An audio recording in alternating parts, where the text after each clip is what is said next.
की एकनाथ शिंदे, शिवसेनेचे प्रमुख नेते एकनाथ शिंदे हे नाराज आहेत. त्यांचा जो काही राग आहे किंवा जी काही नाराजगी आहे ती थेट भाजपच्या प्रदेशाध्यक्ष रवींद्र चव्हाणांवर आहे. रवींद्र चव्हाण एवढे आक्रमक होऊन शिंदे सेनेच्या विरोधात ज्या पद्धतीनं काम करत होते, ते नेमकं कशासाठी होतं?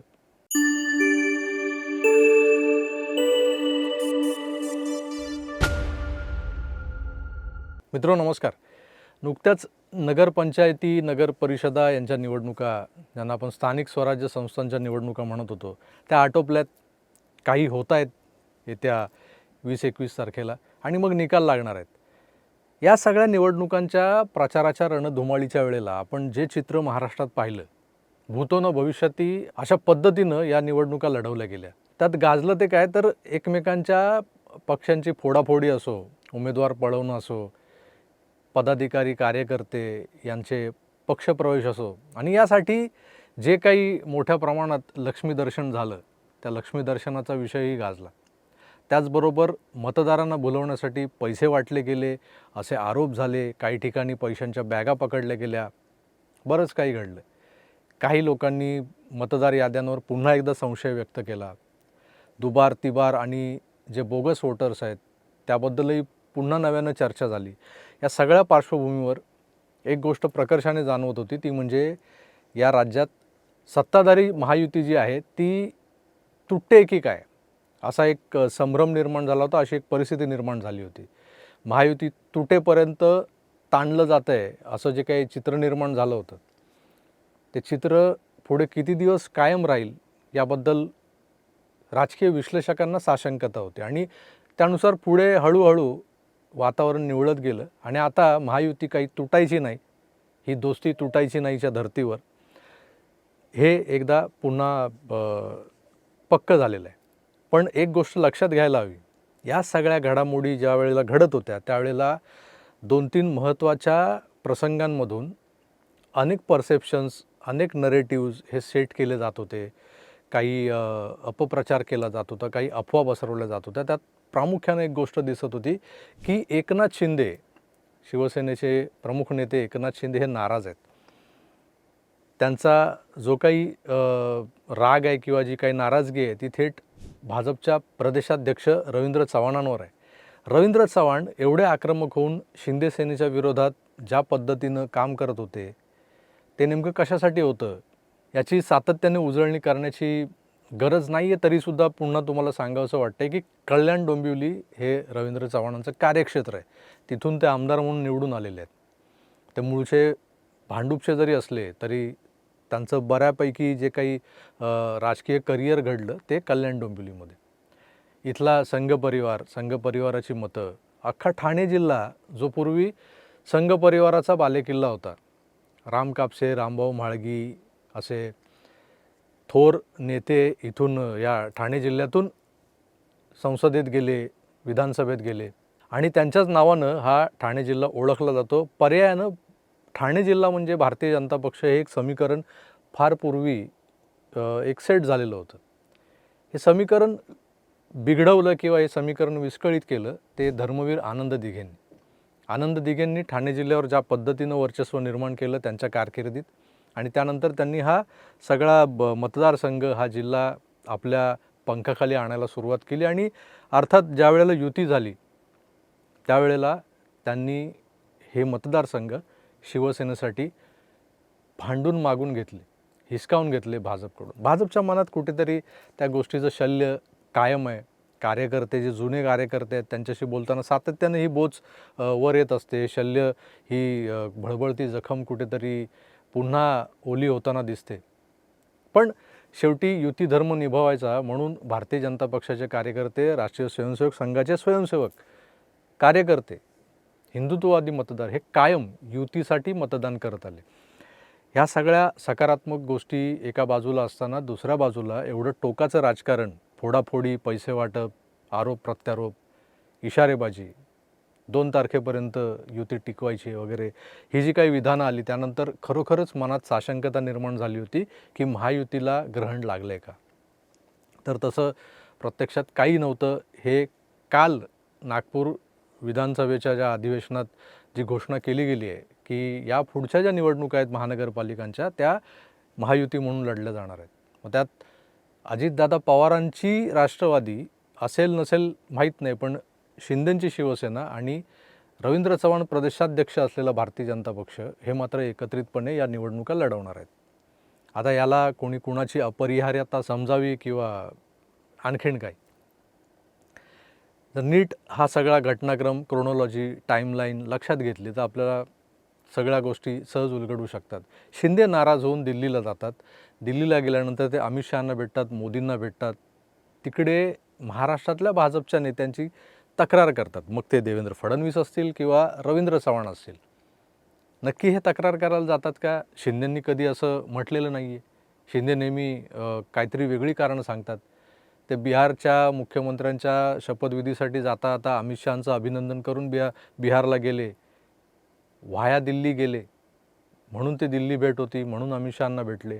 नरेंद्र मोदींना भेटताना खासदार श्रीकांत शिंदे आणि त्यांचं कुटुंबीय सोबत होतं, त्यामुळे एक कौटुंबिक भेट होती. अशी सगळी कारणं जी आहेत ती तयार असतात. मग नेमकं होतं काय दिल्ली भेटीमध्ये? शिंदे दिल्लीला का जातात? कारण शिंदेंचा जो बॅकबोन आहे ना या सगळ्या राजकीय परिप्रेक्ष्यातला, तो कुठेतरी दिल्लीत बसलेला आहे हे कोणी नाकारू शकत नाही. म्हणजे 2022 साली बंड झालं मोठ्या प्रमाणात शिवसेनेत.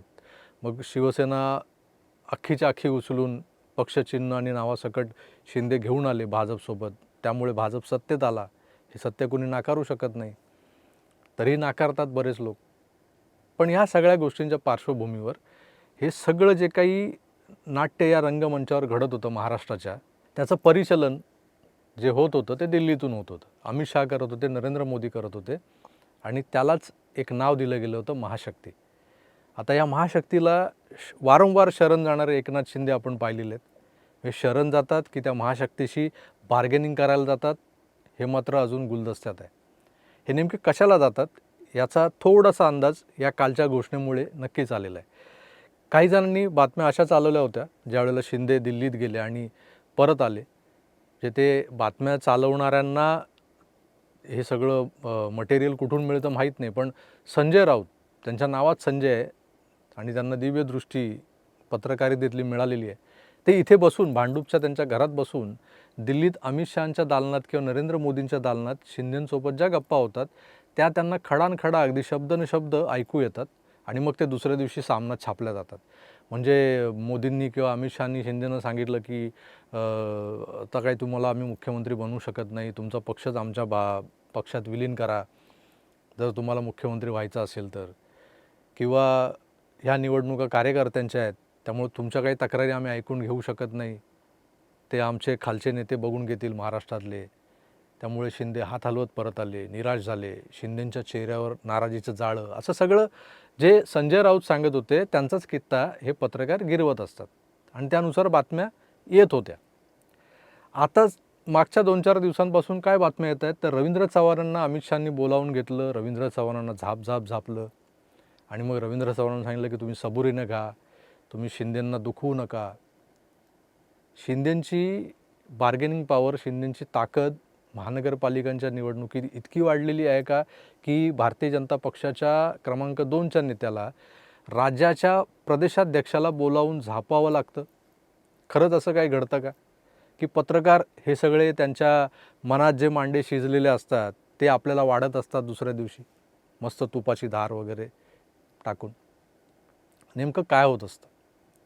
खरं तर इतकं अंतरंगात जाऊन आत काय घडलंय हे सांगणारा पत्रकार अद्याप जन्माला यायचा आहे. हे दिल्लीत बसलेले नेते कुठल्याही पक्षाचे पक्षश्रेष्ठी असतील, काँग्रेसचे असोत, भारतीय जनता पक्षाचे असोत किंवा इतर कुठल्याही, ही मंडळी जेव्हा आपल्या सहकाऱ्यांशी बोलतात, सहकारी किंवा मित्रपक्षांच्या नेत्यांशी बोलतात, तेव्हा त्या बातम्या सहजासहजी अशा बाहेर लीक होत नाहीत. दोघांपैकी कुणीतरी एक जेव्हा बाहेर येऊन सांगत नाही तोपर्यंत काही कुणाला कळत नाही. आणि ह्या लोकांपैकी जे कोणी येऊन बाहेर सांगतात ते कितपत खरं सांगतात हाही मोठा संशोधनाचा विषय आहे. त्यांना जे परसेप्शन पसरवायचं असतं, जे नरेटिव्ह सेट करायचं असतं, तेच मुद्दे पत्रकारांना सांगितले जातात. हे जग जाहीर आहे. तरीही आपण ह्या सगळ्या बातम्यांना या सगळ्या वावड्यांना सत्य मानून भुलत आलेलो आहोत. आता नेमकं झालं आहे काय? महानगरपालिका निवडणुका ह्या युतीत लढायच्या आहेत. यामागची अनेक कारणं आहेत. शिंदेंची ताकद आणि अजित पवारांची ताकद हे जरी भारतीय जनता पक्षाचे मित्रपक्ष आणि सध्याच्या सत्तेतले सहाय्यक वाटेकरी असले आणि आता भारतीय जनता पक्षाकडे असलेलं संख्याबळ, त्याच्या जोरावर भारतीय जनता पक्ष सातत्याने गुरकावत असतो आपल्या मित्रपक्षांवर. हे सगळं पाहता या दोन्ही मित्रपक्षांमध्ये जर कुणाला एक वरकड द्यायचा असेल किंवा एक वरचा हात द्यायचा असेल तर तो एकनाथ शिंदेंच्या शिवसेनेला द्यावा लागतो. कारण एकनाथ शिंदेंच्या शिवसेनेची जी काही बार्गेनिंग पॉवर आहे, जी काही ताकद आहे आणि ज्या पद्धतीनं इथली काही राजकीय समीकरणं जी आपल्या समोर उभी राहिलेली आहेत किंवा जी जुळवायची आहेत, गणितं जुळवून आणायचे आहेत, त्यासाठी एकनाथ शिंदेंच्या पक्षाचा, एकनाथ शिंदेंचा, त्यांच्या आमदारांचा, त्यांच्याकडे असलेल्या या माजी नगरसेवकांच्या संख्येचा फार मोठा फायदा होणार आहे तो भारतीय जनता पक्षाला. त्यांना अंगावर घेऊन, त्यांना आपल्या विरोधात ढकलून किंवा अशी ऐनवेळी युती तोडून शिंदेंना नाराज करून चालणार नाही हे दिल्लीत बसलेल्या नेत्यांना कळतं. महाराष्ट्रातल्या सर्वोच्च नेत्याला म्हणजे देवेंद्र फडणवीसांना कळतं. तर ते रवींद्र चव्हाणांना कळत नसेल असंही नाही आहे. रवींद्र चव्हाण ज्या पद्धतीनं नगरपंचायतीच्या, नगरपरिषदांच्या निवडणुकींच्या वेळेला आक्रमक झाले होते, ज्या पद्धतीनं ते एक प्रकारे आपला जो स्टान्स घेऊन उभे राहिले होते, तो जर तुम्ही नीट अभ्यासला तर तुमच्या लक्षात येईल की ती गरज होती त्या निवडणुकांच्या स्थानिक पातळीवरच्या समीकरणांना तोंड देणं जे काय आहे त्यासाठी, तिथल्या कार्यकर्त्यांचं मनोबल वाढवण्यासाठी.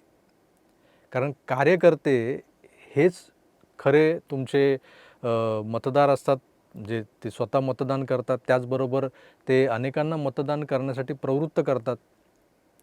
त्यामुळं कार्यकर्ता हा नेहमी ढालीसारखा वापरला जायला हवा. कार्यकर्त्याला तुम्ही तुमच्या पराभवाची कारणं फोडण्यासाठी वापरली जाणारी भिंत म्हणून कधीच वापरू नये. हे जर रहस्य कुठल्या राजकीय पक्षाला उमगलं तर त्या राजकीय पक्षाच्या यशाची जी द्वारं आहेत ती सहज उघडली जातात. आणि हे जे काही रहस्य आहे यशाचं, ते भारतीय जनता पक्षाला उमगलेलं आहे. उमगलेलं आहे म्हणण्यापेक्षा भारतीय जनता पक्ष हा 24/7 इलेक्शन मोडमध्ये असणारा पक्ष आहे. त्यामुळं निवडणुकांची गणितं जुळवण्याची रहस्य किंवा गमक आत्ताच उमगलं, आत्ता थोड्या वेळापूर्वी साक्षात्कार झाला असं काही होत नाही. ते बरोबर प्लॅनिंग करून सगळं काही करत असतात आणि त्यानुसारच त्यांना योग्य वेळी, योग्य पद्धतीनं मित्रपक्ष असोत, विरोधी पक्ष असोत, सगळ्यांना एका वेगवेगळ्या भूमिकेतून टॅकल करावं लागतं. त्या वेळेला त्यांना सादर करायची जी भूमिका असते ती बदलत असते. त्या वेळेला ते वेगवेगळ्या पात्रांच्या भूमिकांमध्ये शिरलेले असतात. त्यावेळेला त्यांच्या चेहऱ्यावरचा रंग बदललेला असतो, मेकअप बदललेला असतो. हे सगळं टप्प्याटप्प्याने घडत असताना आता जे काही झालं आहे म्हणजे शिवसेना आणि अजित पवारांचा राष्ट्रवादी काँग्रेस पक्ष या मित्रपक्षांना टॅकल करताना किंवा त्यांना सोबत घेऊन जाताना कुणाला कसं झुकतं माप द्यायचं याच्याबद्दल जो विचार केला जातो आहे. कारण शिंदेंनी केलेली तयारी, मुंबई महानगरपालिकेतली त्यांच्याकडे असलेलं संख्याबळ माजी नगरसेवकांचं, ठाण्यातली ताकद, कल्याण डोंबिवलीतली ताकद. कल्याण डोंबिवलीला अजून एक मोठा एक ॲसेट त्यांच्याकडे आहे, तो म्हणजे खासदार डॉक्टर श्रीकांत शिंदे. हे तिथले खासदार आहेत, त्यांनी तिथं केलेली कामं. आणि शिवसेना पक्ष जो तुमच्यासोबत आहे त्या पक्षाच्या 2 वरिष्ठ नेत्यांना म्हणजे एकनाथ शिंदे असोत किंवा श्रीकांत शिंदे असोत, त्यांना सातत्यानं दुखावणं हे भारतीय जनता पक्षाला हे कितपत मानवणार आहे याचाही विचार करायला हवा. आणि तो विचार केला गेला आहे. कारण अजित पवार हे जेव्हा त्यांची राष्ट्रवादी काँग्रेस फोडून बंड करून भाजपसोबत आले, सत्तेत सहभागी झाले, त्यावेळी त्यांनी शरद पवारांशी पंगा घेतला वगैरे चित्र निर्माण झालं होतं. पण त्यांना फोडणारे किंवा त्यांना वरदहस्त देणारे हे भाजपचे दिल्लीतले पक्षश्रेष्ठी नव्हते. तर अजित पवारांची जी काही बार्गेनिंग झाली होती ती इथल्या स्थानिक नेतृत्वाशी झाली होती. शिंदेंचा कनेक्ट थेट दिल्लीशी असल्यामुळे शिंदेंचं वजन अजित पवारांपेक्षा निश्चितच जास्त आहे आणि ते आपल्याला दिसतं आहे. त्यामुळं रवींद्र चव्हाणांनी दिल्ली भेटीनंतर, अमित शहांच्या दिल्ली भेटीनंतर आपल्या तलवारी मॅन केल्या आणि एक प्रकारची मांडवली झाली अशा पद्धतीच्याही बातम्या काही चालवल्या गेल्या. तर अमित शहांनी आधी शिंदेंना बोलवून शिंदेंना झिडकारलं होतं, झापलं होतं, असं वगैरे सगळं सांगितलं जाणारे जे काही पत्रकार होते, तेच पत्रकार त्यानंतर अशा बातम्या पेरू लागले की रवींद्र चव्हाणांना झापलं अमित शहांनी. सांगितलं आता तुम्ही जरा शांत राहा, शिंदेंना दुखावणं बरं नाही, आपल्याला ठाकरेंना अंगावर घ्यायचं आहे. आता 2 ठाकरे एकत्र झालेत. पण यातही तथ्य नाही हे दिसून येतं आहे. कारण शिंदेंची बार्गेनिंग पॉवर मोठी होतीच. शिंदेंना महाराष्ट्रात दुखावणं, शिंदेंना लांब करणं, भाजपला राजकीयदृष्ट्या जितकं सहज सोपं नाही आहे किंवा मानवणारं नाही आहे, हे उघडपणे राजकीय विश्लेषक सांगत नसले तरी आज कुठेतरी मराठी माणसाच्या भावनेचा जो काही प्रश्न निर्माण होतो, त्या भावनेला हात घालणं किंवा त्या भावनेशी प्रतारणा करणं हे कितपत योग्य आहे, याचाही विचार भारतीय जनता पक्षातले लोक करत असतील, जे थिंक टँकमधले लोक आहेत.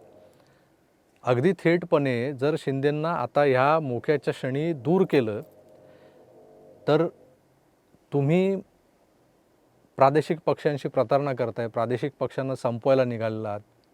आणि शिवसेना या नावाभोवती जी काही प्रादेशिक अस्मिता आहे, काही लोकांची भावना त्याच्याशी जोडली गेलेली आहे.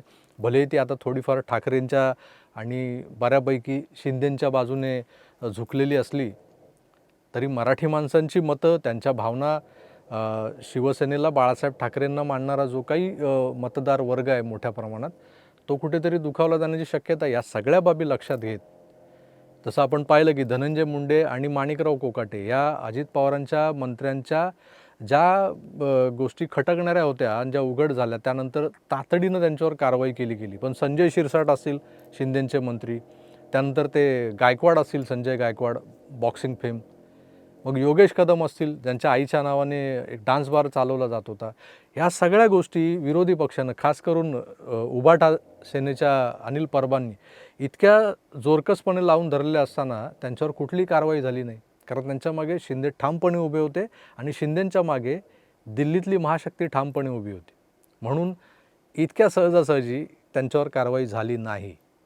जितक्या सहजासहजी धनंजय मुंडेंना घरी बसवलं गेलं, माणिकराव कोकाट्यांचं खातं बदललं गेलं. हा फरक आहे शिंदे आणि अजित पवार यांच्यामध्ये. आणि रवींद्र चव्हाण जे काही करत होते ते त्यांचं पक्षकार्य करत होते आणि त्यांनी पक्षाचा जो प्रामाणिक शिलेदार असतो त्याप्रमाणे त्यांनी नगरपालिका, नगर परिषदा, पंचायती यांच्या निवडणुकांमध्ये स्वतःची नव्हे तर पक्षाची भूमिका मांडून एक खमकेपणा दाखवून दिलेला होता. त्यावेळी त्यांनी निलेश राणेंना अंगावर घेतलं. निलेश राणेंनी मोठ्या प्रमाणात आरोप प्रत्यारोप करत एक वावटळ उठवली होती. पैसे पकडले होते, रोख रक्कम पकडली होती, मतदार याद्यांमधले घोळ त्यांनी दाखवले होते. भाजपची प्रतिमा जेवढी डागाळली जाईल तेवढी डागाळली गेली होती या सगळ्या दरम्यान.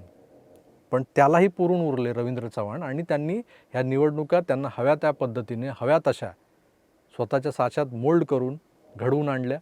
आता त्याचे जे काही निकाल येणार आहेत ते 21 तारखेला येतीलच आपल्यासमोर. पण रवींद्र चव्हाणांचा जो काही कार्यभाग आहे, त्या कार्यभागाचा पहिला टप्पा संपलेला आहे. एक अवतार संपलेला आहे. आता ते दुसऱ्या अवताराच्या मागे लागलेले आहेत. त्यापूर्वी त्यांना शिंदेंशी बसून, बोलून, त्याच्याही आधी निलेश राणेंना ते भेटलेले आहेत. त्यांच्यातही दिलजमाई झालेली आहे. रवींद्र चव्हाण माझे मोठे बंधू आहेत, निलेश राणे बोलून मोकळे झाले.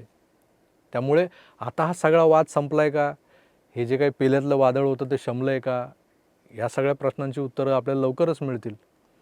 पण शिंदे आणि रवींद्र चव्हाण यांच्यात जी काही बैठक झाली नागपूरमध्ये, त्यानंतर महानगरपालिका निवडणुका एकत्रित लढण्याची घोषणा केली गेली आहे. आणि याचाच अर्थ असा होतो की कुठेतरी मांडवली झालेली आहे. दिलजमाई म्हणायची की नाही म्हणायची, पण मांडवली हा शब्द जो आहे ना, की मी तुला 2 रुपये देतो, तू मला 4 रुपये द्यायचे, मी या वस्तूची किंमत 60 पैसे लावली आहे, तू मला ती वस्तू 80 पैशात द्यायची आहे, 10 पैशात द्यायची आहे.